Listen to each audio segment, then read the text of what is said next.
বন্ধুরা, আমি চৈতালি ন্যাচারাল ভ্লগের পক্ষ থেকে সকল বন্ধুকে জানাই আমার আন্তরিক শুভেচ্ছা। বন্ধুরা, আজও আমি শ্রী শ্রী মায়ের কথা বলবো এবং ঠাকুর শ্রী রামকৃষ্ণের কথাও বলবো। আপনারা ভিডিওটা সম্পূর্ণ দেখুন এবং শুনুন, আশা করি পুরো ব্যাপারটা আপনারা জানতে পারবেন। আজকের আলোচ্য বিষয় হলো শ্রী শ্রী ঠাকুর শ্রীমাকে কতটা সম্মানের চোখে দেখিতেন। হ্যাঁ বন্ধুরা, অসাধারণ কিছু কথা জানতে বন্ধুরা এই ভিডিওটা আপনারা দেখুন এবং শুনুন, আশা করি পুরো ব্যাপারটা আপনারা জানতে পারবেন। তাহলে শুনুন।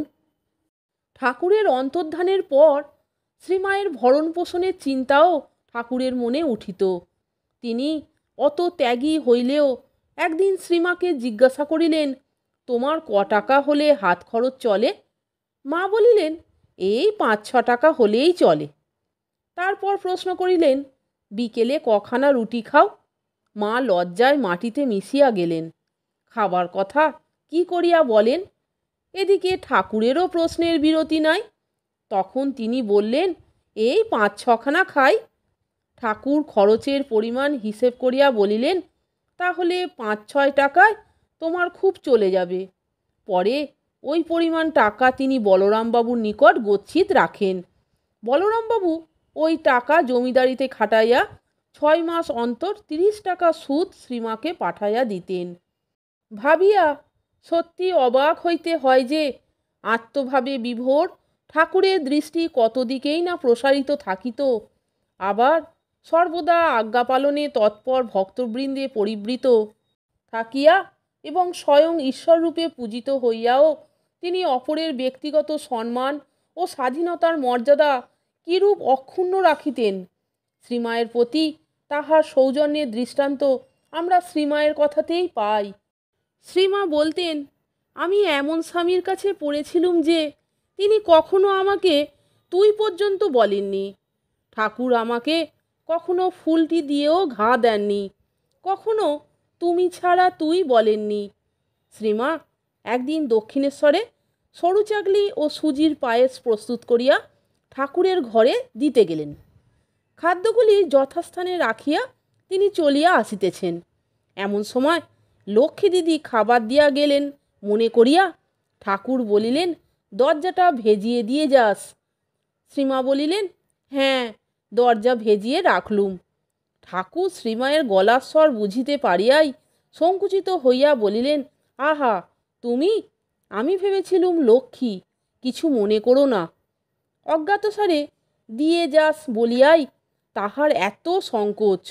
পরদিন পর্যন্ত নহবতের সামনে গিয়া তিনি শ্রীমাকে বলিলেন, দেখো গো, সারা রাত আমার ঘুম হয়নি। ভেবে ভেবে কেন এমন রূঢ় বাক্য বলে ফেললুম।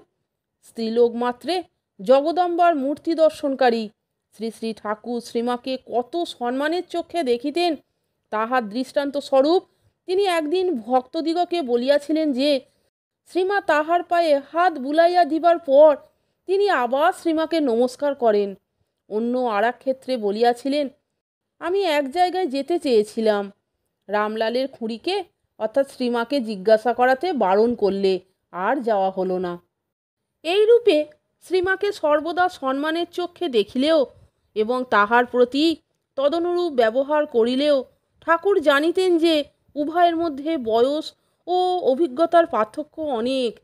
বিশেষত শ্রীমাকে লোকব্যবহার ও সাধন ভজনাদি শিক্ষা দিবার অন্য কেহ না থাকায় ঠাকুর স্বয়ং সে কর্তব্য নিজ হস্তে তুলিয়া লইতে বাধ্য হন। একবার মা যখন দেশে যাইতেছিলেন তখন ঠাকুর বলিয়া দেন, পাড়ার লোকেদের সঙ্গে ভাব রাখবে, অসুখ করলে কাউকে দিয়ে খবর নেবে। শ্রীমাকে তিনি শিখাইতেন, কর্ম করতে হয়, মেয়ে লোকের বসে থাকতে নেই।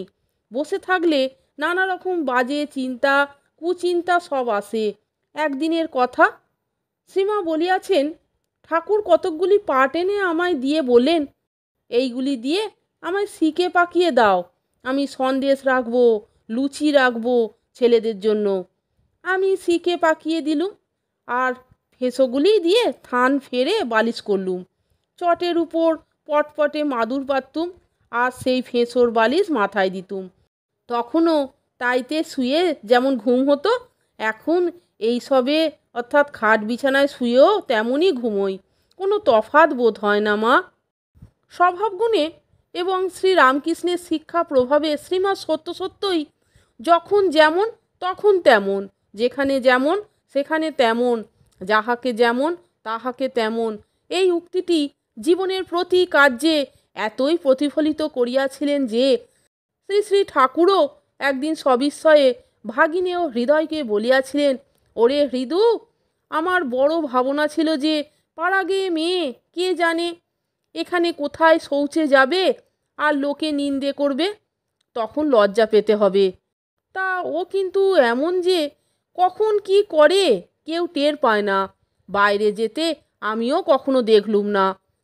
ঠাকুর তো ওই কথা প্রশংসার ছলেই বলিলেন, কিন্তু শোনা অবধি শ্রীমা এই ভাবনায় পড়িলেন, ও মা, চোখে পড়তে হবে দেখছি।